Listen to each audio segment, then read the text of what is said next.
మార్గశిర శుక్ల త్రయోదశి నాడు భక్తులు అభయదాయకుడైన హనుమంతుని సేవిస్తారు. ఆ రోజున అతి పవిత్రమైన హనుమద్ వ్రతాన్ని ఆచరిస్తారు. శరణాగత వజప్రంజలుడైన అజనీసుతుని ఆరాధన దుష్టపీఠను బంధించి జీవితాన సుఖ సంతోషాలను పంచి రంజకం చేస్తుంది. హనుమంతుడు సీతారామణ దాసునిగా, రామభక్తునిగా, విజయ ప్రదాతగా, రక్షకునిగా అత్యంత భక్తి శ్రద్ధలతో కొలవబడే దేవుడు.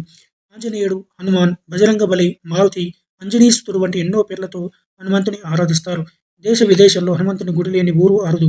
హనుమను మానస వాచ కర్మన నమ్మి పూజిస్తే కోరిన కోరికలు తెలిచే కొంగు బంగారంగా నమ్ముతారు. మాసాల్లో మార్గశిర మాసం శ్రేష్టమైనది. ఎందుకంటే కృష్ణ పరమాత్మ భగవద్గీతలో మాసనాం మార్గశీర్షుహం అని చెప్పాడు. అలాంటి శ్రేష్ఠ మాసంలో వస్తుంది హనుమద్ వ్రతం. హనుమద్ వ్రతం చేయడం ద్వారా సమస్త కోరికలు నెరవేరుతాయి. నీలుడు కథ అందుకు నిదర్శనంగా కనబడుతుంది. నీలుడు విభీషణుడు కుమారుడు.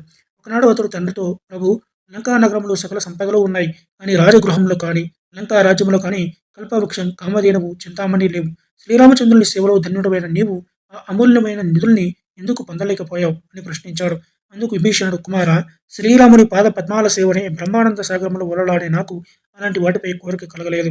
ఆ శ్రీరాముని దయ వల్ల దేవేంద్ర దిక్పాలకులు కూడా నాకు వశులై ఉన్నారు. ఇక భూలోక వాసుల గురించి చెప్పనక్కర్లేదు. ఇక అల్ప ప్రయోజనకారులైన చింతామణి లాంటి నాకెందుకు అన్నాడు.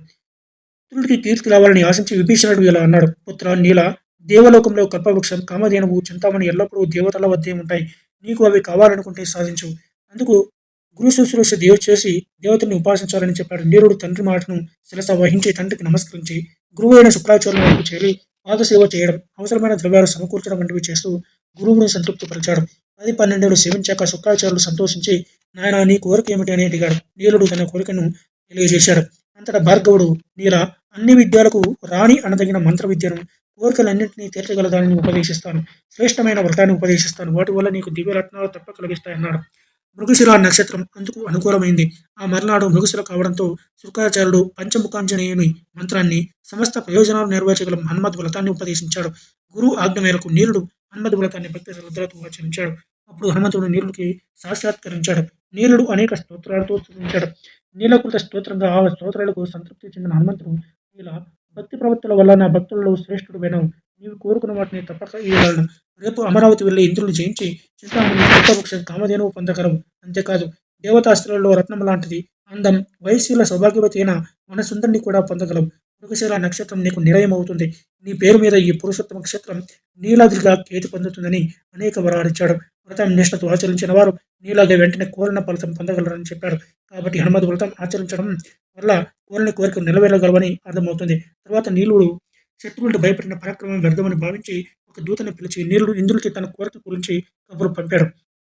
కల్ప వృక్షాదులను ఇవ్వడానికి ఇంద్రుడు తిరస్కరించి యుద్ధానికి తలపడ్డాడు. యుద్ధం భీకర రూపం దాల్చడం వల్ల బ్రహ్మ సాక్షాత్కరించి నీలుడికి ఇంద్రునిచే చింతామణి, కల్పవృక్షం, కామధేనువులు ఇప్పించి వారి మధ్య సయోధ్య కుదిర్చాడు. హనుమద్ వ్రతం వల్ల సోమదత్తుడనే చంద్రవంశ రాజేంద్రుడు పోయిన రాజ్యం సంపాదించుకున్నాడు. మహేష్మతిపురాన్ని సోమదత్తుడు పాలించేవాడు. అతడు పరాక్రమశాలి అయినా శత్రువులందరూ ఒక్కసారిగా వచ్చి అతన్ని ఓడించారు. గత్యంతరం లేక సోమదత్తుడు రాణి దేవికతో కలిసి అరణ్యంలో ప్రవేశించాడు. రాజ్యభ్రష్టత, పుత్రశోకానికి తోడు అంధత్వం కూడా కలిగింది. దేవకి సోమదత్తుని జాగ్రత్తగా గర్గముని ఆశ్రమానికి చేర్చింది. గర్గమహాముని పరిస్థితి తెలుసుకుని ధైర్యం చెప్పి జయసిద్ధినిచ్చే హనుమద్ వ్రతం ఉపదేశించాడు.